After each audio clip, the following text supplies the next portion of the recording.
Hi everybody, thank you for joining me on this after-work special version of Glen's Retro Show. As you can see behind me, I have these AT-Game's flashback consoles here, and I have just about all of them, as you can see right here. They're not great, but if you get them at a discount, I figure why not collect some of them. I was very fortunate to get this 64 version of the Atari one from my neighbor. She was really great in getting me that one there. But out of all of them, honestly, the Flashback 2s are the only real ones to get, because those can be modified into a recreated Atari 2600 that uses real cartridges. And the emulator is better, and it's just a better design. But AT-Games decided not to go with Atari's design and made their own.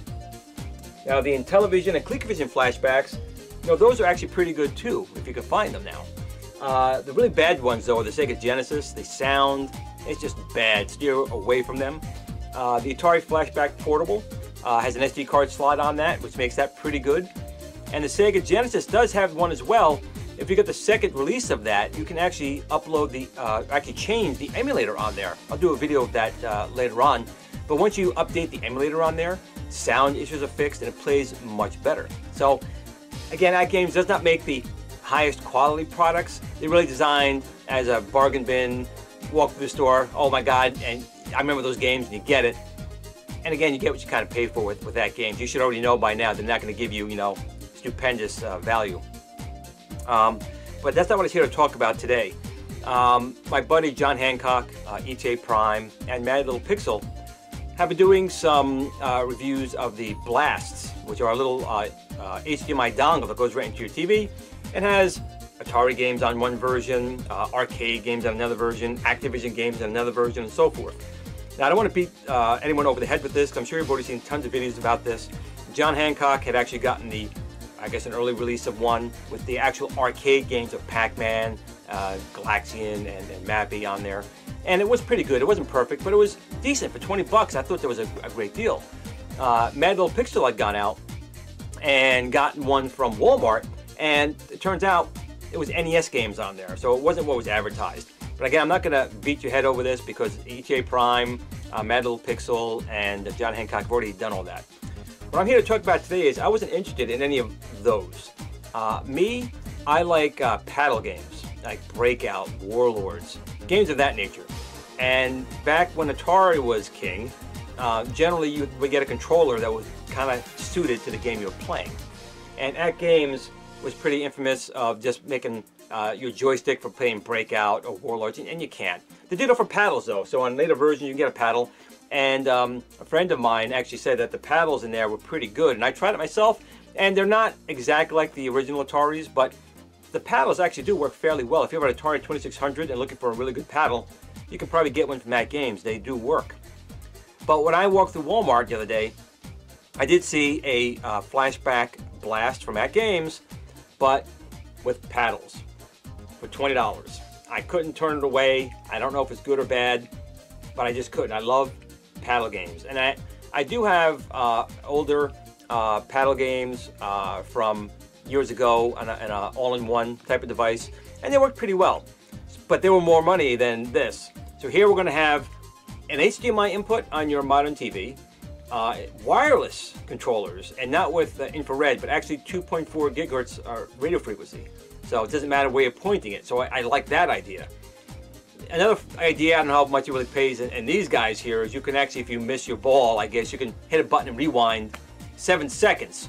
In the old days, that's really cheating, but I'm dying to see how that kind of works. It only requires 2 AAA batteries for your controller, and it does come with 20 games built in. So without further ado, let's take a little unboxing of this little guy, see what it's like, and see if it's as bad as the other ones my friends have already reviewed. I'm kind of hoping, I have some high hopes for this one just because I love paddle games, but let's take a look. Okay, well, here's the box in a nice like Barbie pink color. It's a Walmart exclusive apparently, these little blasts. And again, this one comes with 2 paddles. And some games on here, like Warlords, can support up to 4 players. And you can apparently order additional paddles to work with that. So you can do 4 players in Warlords and some other games that are on here. But the big things they tout on this one right here is 2.4 gigahertz wireless versus infrared. So it doesn't matter which way you're pointing it, and that's kind of nice. course, HDMI, so it's simple connection to a modern television. What else do we have on here? We have the, I can't even see that without my glasses. Oh my God. Oh, you can save and restore games. So again, it's Atari 2600 games. But if you wanted to save and restore your game, I guess this will do it. And of course, there's a button on here to press where you can rewind a mistake if you I guess missed the ball in Pong or something. And apparently this is volume 3, so there's obviously other ones in the lineup, which are not faring too well with my friends on YouTube. But it's an Atari product, or license I should say, Atari product. So we'll have to take a look and see how it works out. Now on the side here, again they say the same thing, no wires, except there is a wire going between the two paddles, but that's okay, that's how it was in the olden days.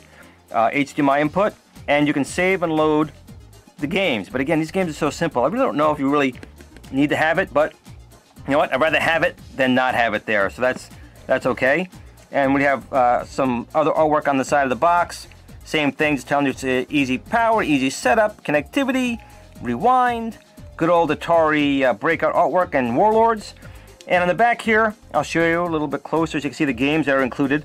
So they do give you a good selection of games on here. Some ones I really like: Warlords, Breakout, Super Breakout, great games.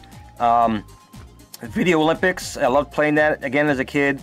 Blackjack, Canyon Bomber, Circus Atari. My neighbor and I play that one a lot. She and I have some tournaments, and she generally beats me, but I get them once in a while. So again, this is for $20. Let's see what we got actually in the box. Now, generally with that games, it's just very basic inside. Little piece of cardboard holding it in place, and that appears to be what we have here. So let's take out this first. We have, if I can get it out here, we have a instruction manual, and it's again the kind I really don't like, where it's basically a fold out. I hate these style. I'd rather have a little manual than these fold outs here. But it gives you the basic information you're going to need on how to play it. And they do show the other blasts that apparently are in the series here. I'll scroll that across real quick. And just basically simple things where how to connect it wirelessly. If something should happen, you can resync it to the device. How to put the batteries go in one of the paddles. And basically all the buttons on here. There's actually a few buttons on here. So it looks like we have obviously the power button. We have the normal trigger button, which is your action button. Then there's a menu button, what else do we have on here? We have a menu button, start button, and the rewind button, and a menu button. So that's pretty good. I mean, the original panels obviously did not have that, but that is okay. Let's take a look at the meat of the product. So we take this out of the box, and again, it's a very simple package. Here is the actual HDMI dongle that really has everything in it right here. And as everyone else said, ETA Prime, John Hancock, and MadlittlePixel, it's very thin plastic, very flimsy, but again, you're only paying 20 bucks. You can't expect too much. They have their name in the little vent back here. There is a small micro USB power adapter that'll get the power. At least they put a little cover on the HDMI dongle itself so it doesn't get dirty, but we can pop that right off, hopefully. There we go. And there is our HDMI dongle. So that's the brains of the unit, and also part of the controversy. But again, if you want to know more about that, you can look at the links down below for John Hancock, MadlittlePixel, and ETA Prime. They'll give you more information on this stuff here. And we have a micro USB cable. So most TVs will have a USB port on it. So it's a short little cable. It's only a 1 foot cable here. So this will have to go into your TV, and this little guy here will go into the little blast. And then the piece de resistance, the paddles. And like I said, AT-Games on their Atari flashbacks did make some pretty decent paddles. So I have some high hopes for this little guy right here. So you can see we have two paddles here. We'll get the box out of the way. You're in the way. Get out of there. So we have the two paddles. This is your player 2 paddle, where it's simply just the potentiometer. And it's a very smooth, I will say that, very smooth potentiometer. There's no clicking. Very, very smooth. And you want an action button. So that feels pretty good. And then here is our, I'm assuming, our brains of the unit. This has our fire button again as well. Kind of got stuck there. It's a little sticky. That one's kind of sticky. And we have our potentiometer here. Again, it's smooth. but this one feels a lot more stiff. Maybe that'll wear in a little bit. Right now it's smooth, but it's not very easy to turn. And on top right here, we have our 3 little buttons on here. We have, it looks like a menu button, our select button, and what is this right here? Start button. Those are our 3 buttons right there. And over here we have a power switch, and this one is our rewind. So when you're playing the game, you screw up, hit that, you go back 7 seconds. Screw up, 7 seconds. And a little power light. So that's really also included. You have your paddles, and you have your dongle, and the USB. So the next thing to do is actually plug this into the TV, and let's see how this guy works.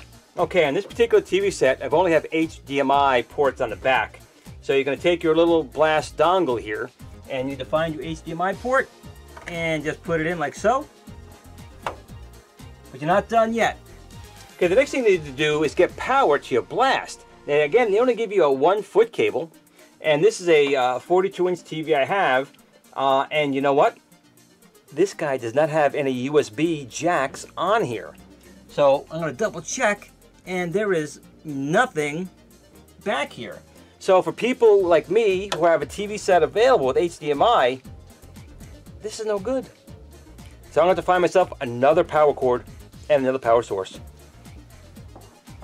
Okay, well, I kind of gave up trying to get this little cable and this little guy to work on the other TV set. Fortunately, I have another one I can try with HDMI on the side and a USB port. So what I'm going to do is take the blast right here, the little micro USB jack, and connect it like so. That's also kind of a fail that they only give you a short cable like this for the times where you're not going to have a USB port available on your TV set. So that's already a little fail already on this, but let's get this one connected here. So we're just going to go over to the side and I'll plug in my blast so we can have a blast like so. I'm doing it right, there we go.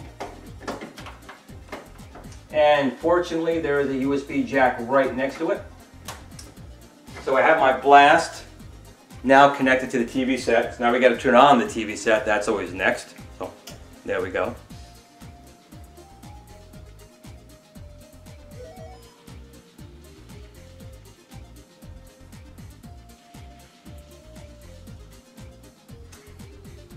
And there it is. So I will say it does give a nice crisp picture. I don't see any lines or artifacts on it, so that's a good sign. But again, the Atari games are very, very simple games. I'm going to put the volume up a little bit just to make sure we actually have volume on here. Let's bring the volume up a little bit. And the only other part of this is, again, the actual paddle controllers here. And I said it before, I'll say it again, that at games on their Atari flashbacks, the paddles were pretty good. So I couldn't fault them on that, but let's see how they work with these. These are new. These are 2.4 gigahertz. 2 AAA batteries are in the back of the master joystick or master paddle, and then you have your slave paddle for player 2. And again, the Blast Volume 3 does support another set. So games that do support up to 4 players, you can buy additional paddles to play with it. But let's see how this works. Now, there is a power button on the side. You heard a beep over there, and there's a blue light on here, so we know that that part is working. And to select games, I will say at-Games is not very good with this part. You can go up and down with your paddle to pick a game, but only in your current row. You can't just continue along, and I guess I kind of get that because the paddles aren't 360. You can't keep going around and around like the driving controller. So there's only a certain amount you can go around, but you should be able to hit a button like right here to go over. If I hit the button, it's going to pick the game. So I think you actually have to hit one of these side buttons. Let's see, I think it was select. Yes. So select will let you go to the next part of the menu. It's just not intuitive. It's just not intuitive. I would have rather hit the button on the second controller versus doing this. But in any case, we have Pong, Backgammon. I'm going to go to Breakout just because that's always been a favorite game of mine. So we pick the Breakout here, and we're going to press our button, and we get a little loading screen.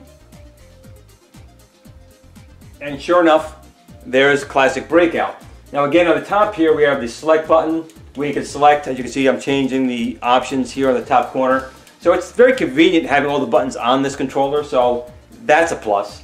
You pick your game that you want, and then again, when you're playing it, if you do something wrong, I hit this rewind button over here, which will take 7 seconds back in time. But I'm not sure I'm just gonna pick this one right here. So I'm gonna hit the start button, and I'm gonna hit this little button on the side, which is what you would normally do. And let's see, the paddle does work, and it is smooth, but it's just a little bit stiff. I'm gonna give that's probably has to be worked in a little bit. That's not unusual for something new to be a little bit stiff, but there seems to be, again, it's probably my screen as well. This is a much older HDMI television. There's a little display lag, but I don't think it's anything too bad at this point in time. The ball can go fast, but let's see. Let's just try it out.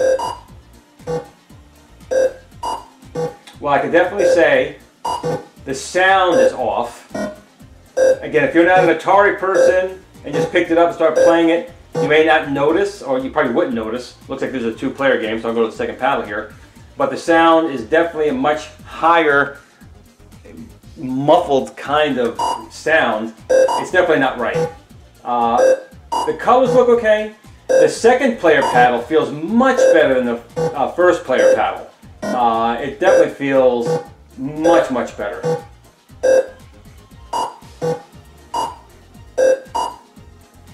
Okay, so I'm gonna switch to a different game here. Actually, you know what I'm gonna do? I'm gonna miss. Oops. And I'm gonna hit my rewind button. I'm getting a lot of jitter. I don't know if you saw that. I don't know what the heck that was about. So I'm gonna try missing with the first player. I hit the rewind button. It did go back, but the paddle was all over the place. That was weird. But let's try this one right here. I'm gonna miss. Hit the rewind button. Now look at that. Again, you're getting jitter. Oh, I think I know what that was. It was jittering until you actually hit the button. It rewinds 7 seconds, but until you hit the button, I'm gonna do it again.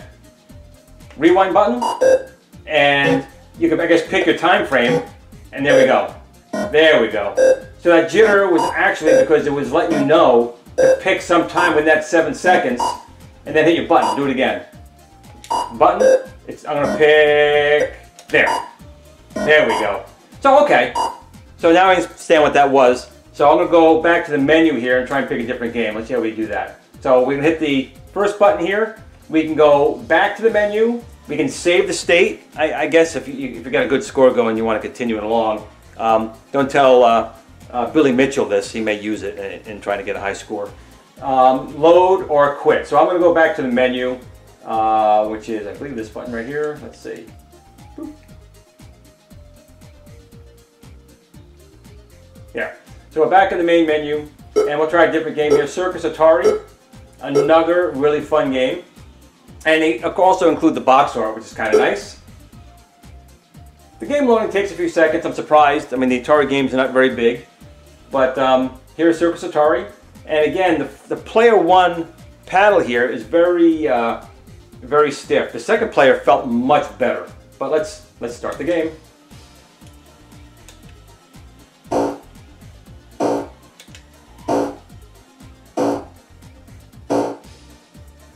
And yes, kids, we had good imaginations back in the day, and repetitive gameplay was half the challenge of games back then. Sometimes it did absolutely nothing for a long time in a game like this.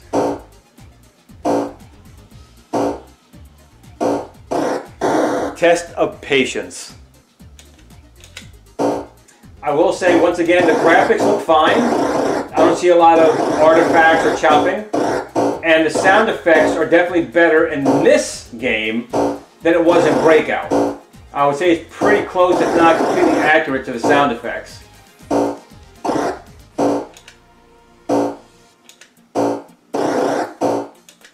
I'm going to die, hit my rewind button, and it's let me pick where I want to go. I'm going to pick right there.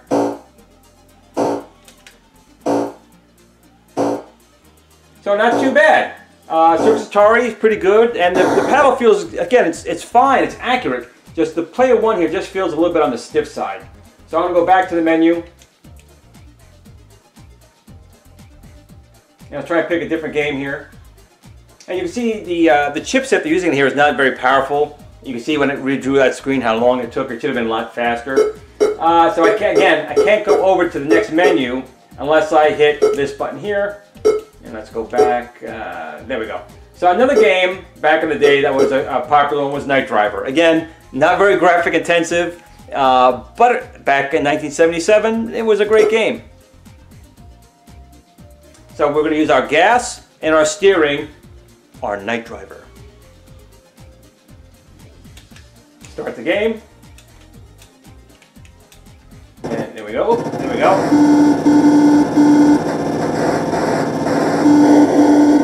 Oh, I should not be drinking and driving. Ah!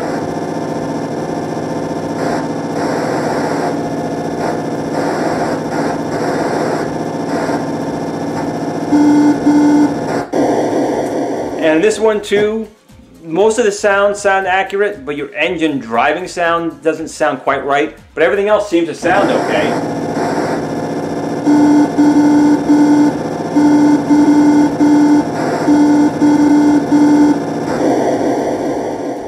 Not too bad. Good old Night Driver. Let's go back to our main menu.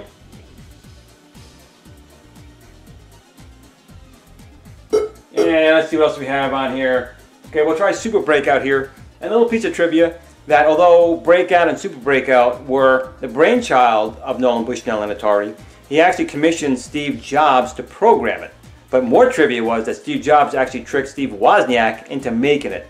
Look up that information. It's really neat how that kind of worked out and how sneaky Steve Jobs was, even with his own friends. But in any case, let's take a look here at Super Breakout. All right, our paddle again, it seems responsive, even though, again, paddle 1 is a little bit on the stiff side. And let's start the game.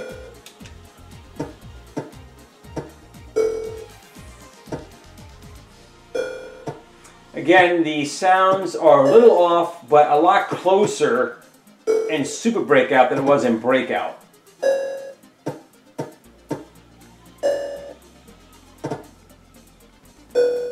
Alright, so basically the same game. Let's try something else. I'm not trying to load something. Go back.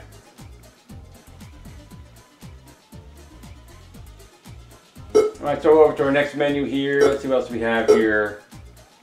Well, Warlords, again, a very good game. Now they have, you can see they have Quadra-Pong. You would need to have 4 of these so you can play 4 with your friends. Warlords is also a 4-player game, 1 to 4 players, if I can get to it. There we go. Try it out.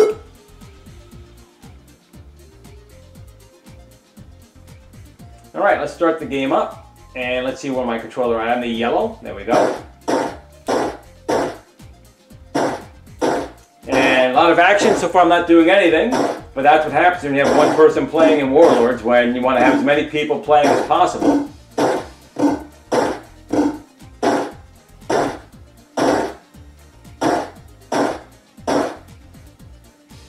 Man, I haven't done a thing yet. Oh, and I got hit.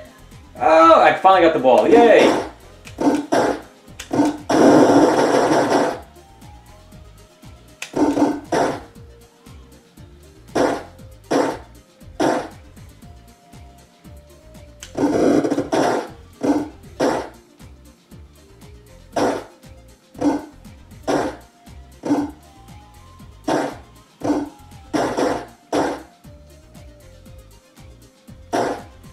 Patience. Remember, all Atari games require patience.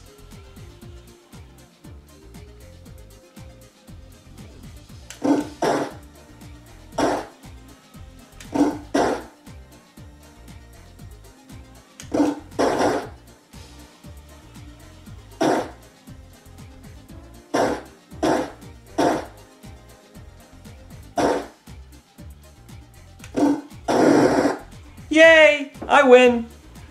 So overall, how do I feel about this? Well, again, I know that my friends really didn't like their versions of this Blast with the joysticks. It looked like a Sega Genesis controller. Didn't play well. This one's really not bad. Actually, I kind of like it, and I'm not disappointed. I spent $20 on it. Again, I'm sure it'll go on sale and get it for less. But for $20, I think the controllers, these guys feel solid. They're definitely not cheap plastic. They feel solid. I could squeeze them, and I don't think they're going to break. Again, this one's a little bit stiff, the Player 1, but I think that'll loosen up over time. Player 2 feels really, really nice. They seem to be accurate.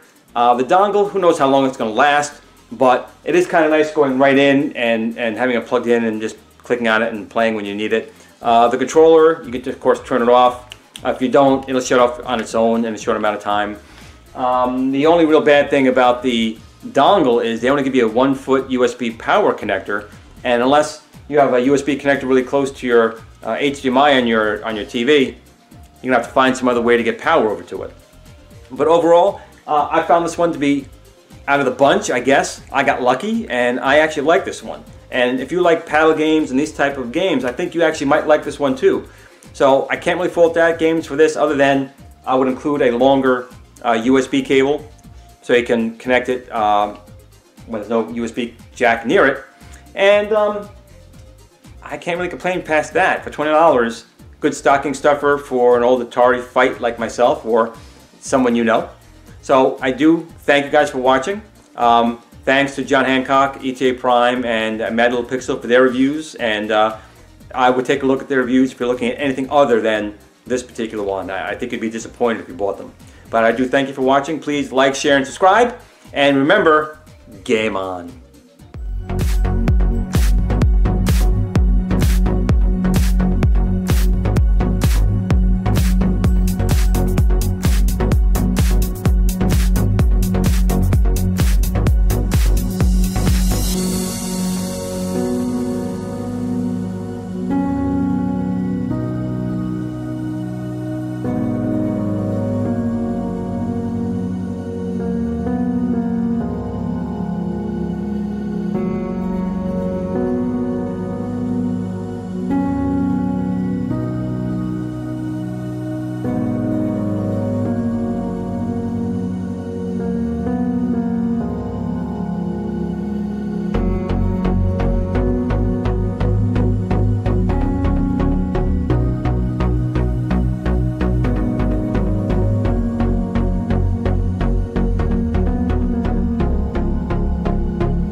Glen at the Tiny Arcade fan page. Remember, don't admire people too much.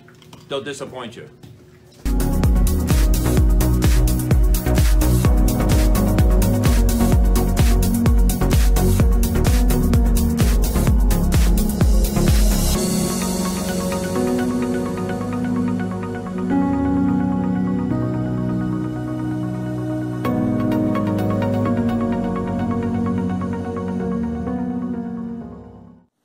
Sit, Blue Blue, sit. Good dog.